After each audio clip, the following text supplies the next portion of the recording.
Hello students, welcome channel economics Guruji once again. आज के इस वीडियो में हम जो चैप्टर पढ़ रहे थे, chapter number 5 concept of supply, उसको फिनिश करेंगे।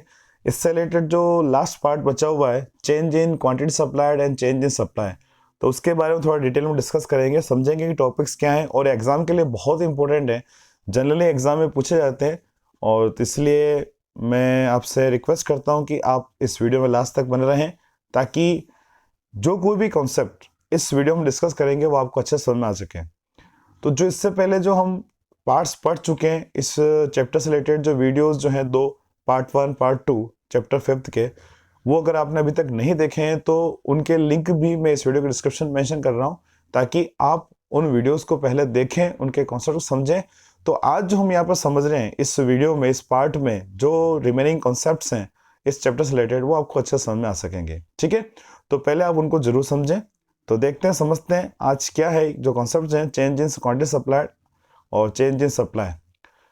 चैप्टर नंबर 3 में डिमांड से रिलेटेड भी हमने जो स्टडी की थी, change in quantity demanded and change in demand, उसी कॉन्सेप्ट के सिमिलर है ये। मतलब उसमें क्या था कि जब कमोडिटी की प्राइस चेंज होती है, उसके कारण अगर डिमांड चेंज हुई तो चेंज इन क्वांटिटी डिमांड था, और जब प्राइस के अलावा अदर फैक्टर्स में चेंजेस आ रहे हैं और उसके कारण अगर डिमांड में चेंजेस देखने को मिल रहे हैं तो वो कहलाता था चेंज इन डिमांड। तो यहाँ पर भी सेम है कि अगर प्राइस के कारण, हम देखते हैं यहाँ पर अगर प्राइस के कारण चेंजेस आ रहे हैं, प्राइस अगर इंक्रीज हो रही है या फिर प्राइस डिक्रीज हो रही है, उसके कारण अगर चेंजेस हमें देखने को मिल रहे हैं तो it is called change in quantity supplied. कारण क्या है? प्राइस में चेंजेस आ रहे हैं, और प्राइस के अलावा अदर फैक्टर्स, प्राइस कांस्टेंट है और प्राइस के अलावा अदर फैक्टर जैसे कि गवर्नमेंट पॉलिसी हो गई, प्राइस ऑफ रिलेटेड गुड है, ठीक है, price of factors of production है। तो इसके जो अदर फैक्टर्स है प्राइस के अलावा, अगर उनमें चेंजेस आते हैं और उसके कारण अगर सप्लाई चेंज होती है, उस कंडीशन में सप्लाई का जो पूरा चेंज देखने को मिलता है हमें, तो it is called change in supply और शिफ्ट इन सप्लाई कर, ये कहलाता है। तो डिटेल में समझेंगे ये कॉन्सेप्ट्स क्या हैं। फर्स्ट है यहाँ पर चेंज इन क्वांटिटी सप्लाइड और मूवमेंट अलोंग द सप्लाई कर। When due to change in price of the commodity, quantity supplied of the commodity change। क्या चेंज आ रहा है यहाँ पर? जब कॉमोडिटी की प्राइस में चेंज आ रहा है तो उस कंडीशन में जो क्वांटिटी सप्लाइड है वो भी चेंज होगी। ठीक है, it is express different points on the same supply कर, यानी इस कंडीशन में सेम उसी सप्लाई कर, जो सप्लाई कर बना हुआ है उसी सप्लाई कर पर अलग अलग पॉइंट्स में देखने को मिलते हैं, या तो अपवर्ड मूवमेंट होता है या फिर डाउनवर्ड मूवमेंट होता है। तो अपवर्ड मूवमेंट होता है उसे क्या कहेंगे? डाउनवर्ड मूवमेंट होता है तो उसे हम क्या कहेंगे?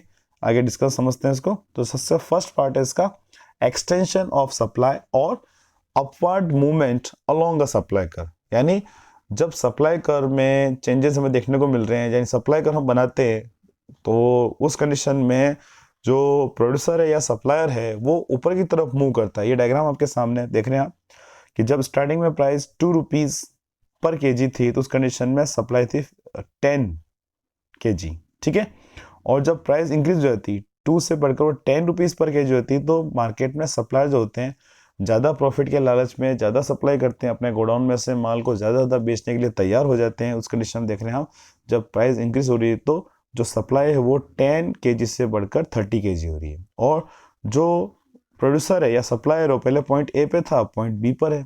तो आप देख रहे हैं सप्लाई कर में कोई चेंज नहीं आया, उसी सप्लाई कर पर जो प्रोड्यूसर है वो डाउनवर्ड जो पॉइंट था ए था उससे ऊपर की तरफ वो मूव कर रहा है, ये कहलाता है यहाँ पर एक्सटेंशन इन सप्लाई। यानी जब कभी ऐसी कंडीशन हमें देखने को मिलती है तो it is called extension in supply. ठीक है, ध्यान रखिएगा अच्छे से, मिस्टेक बिल्कुल भी नहीं होनी चाहिए।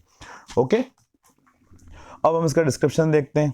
डायग्राम आपने समझ लिया क्या है, तो डिस्क्रिप्शन आप देख रहे हैं यहाँ पर, it refers to increasing quantity supplied of a commodity due to increase in its price. देखा हमने प्राइस में चेंज के कारण भी देखा था, प्राइस में चेंज के कारण जो क्वांटिटी सप्लाइड है वो यहाँ पर क्या हो रही है? बढ़ रही है। या फिर अदर डेफिनेशंस की क्या है?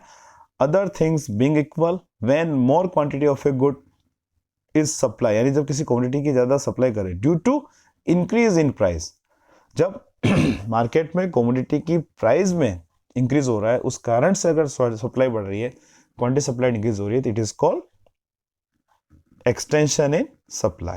Okay, now next is contraction of supply or downward movement along a supply कर। तो इसके लिए भी हम इसका जो डायग्राम है वो पहले समझते हैं। डायग्राम आप देख रहे हैं सामने आपके, इसमें आप देख रहे हैं कि स्टार्टिंग में प्राइस जो है वो कितनी है, 10 रुपीज़ पर केजी। उस कंडीशन में जो सप्लायर है वो सप्लाई कर रहा है 30 केजी और पॉइंट बी पर है। और उस कंडीशन में जब प्राइस कम होती है, प्राइस डाउन हो गई है, 2 रुपीज़ पर केजी रह गई है, तो उस कंडीशन में जो सप्लाई थी 30, अब वो कम होकर हो गई ओनली 10। और कंज्यूमर जो पहले बी पॉइंट पे था अब आ जाता ए पॉइंट पर। तो अब हम सिर्फ सप्लाई को देख रहे हैं, जब वो बी पॉइंट पे था अब वो ए पे आ गया है। क्यों आया है? क्योंकि यहाँ पर कमोडिटी की जो प्राइस है वो कम हो गई है। और उस कंडीशन में सप्लायर जो है वो सेम सप्लाई कर पर ऊपर से नीचे की तरफ मूव कर रहा है। It is known as contraction of supply. ठीक है,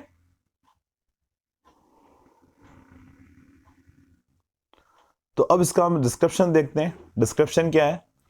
it refers to decrease quantity supplied of a commodity due to decrease in its price. It refers to decrease in quantity supply. देख रहे हैं क्वांटिटी सप्लाई वो कम हो रही है, किसके कारण हो रहा है? डिक्रीज इन इट्स प्राइस, उसी कमोडिटी की प्राइस कम होने के कारण।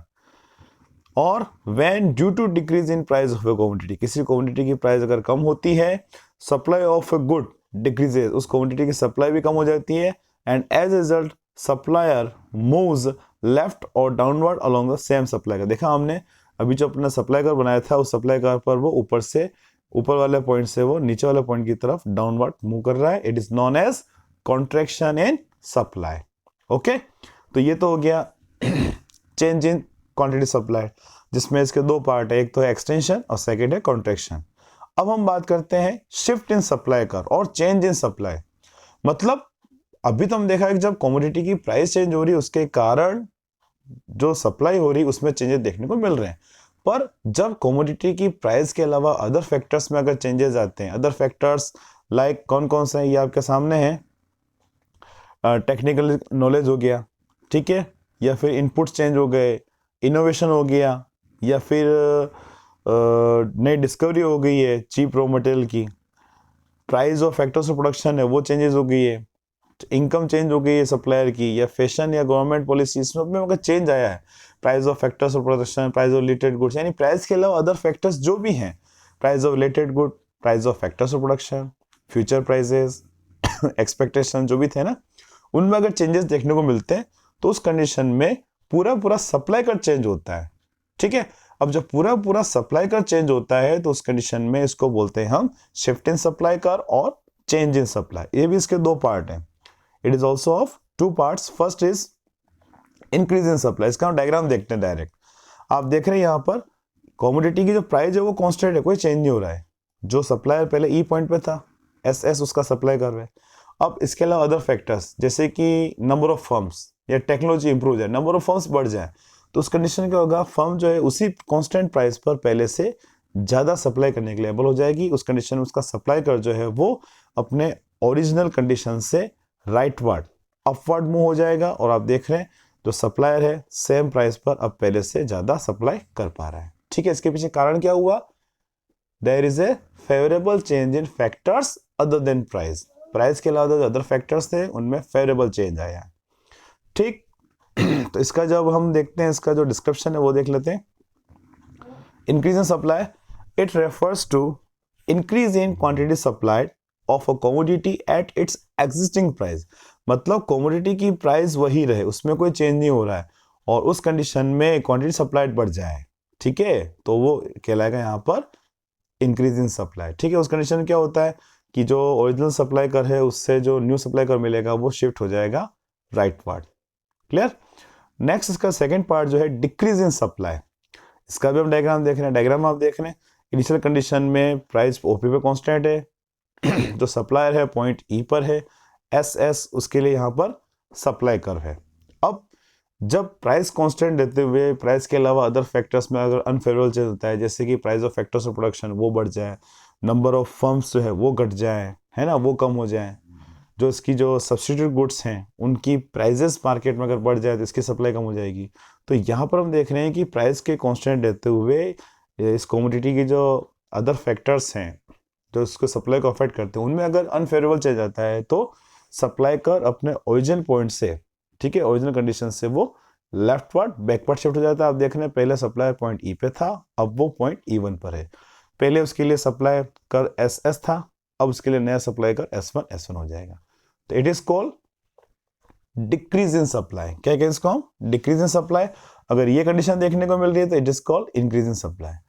ठीक है, अब इसका हम डिस्क्रिप्शन देख लेते हैं। डिस्क्रिप्शन क्या है?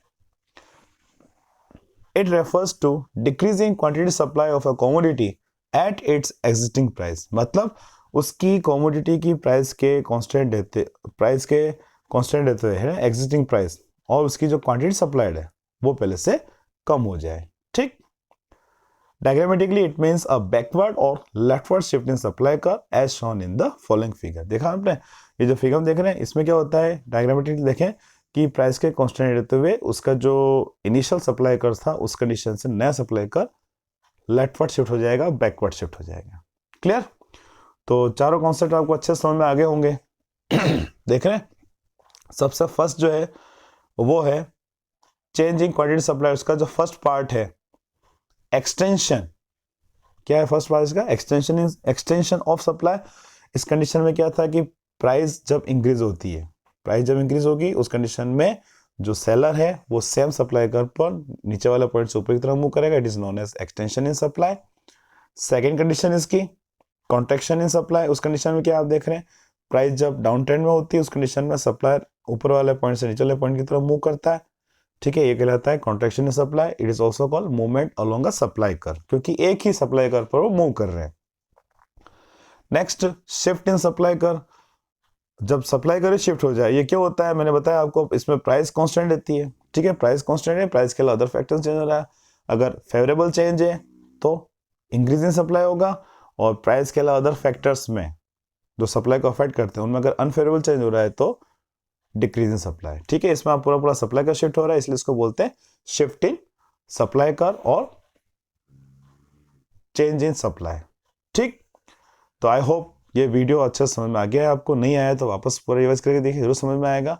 और लाइक और डिसलाइक जरूर करें। अपने माइंड में से रिलेटेड जो भी कमेंट आपके माइंड में आते हैं कमेंट बॉक्स में कमेंट जरूर करिए। वीडियो कैसा लगा बताइए।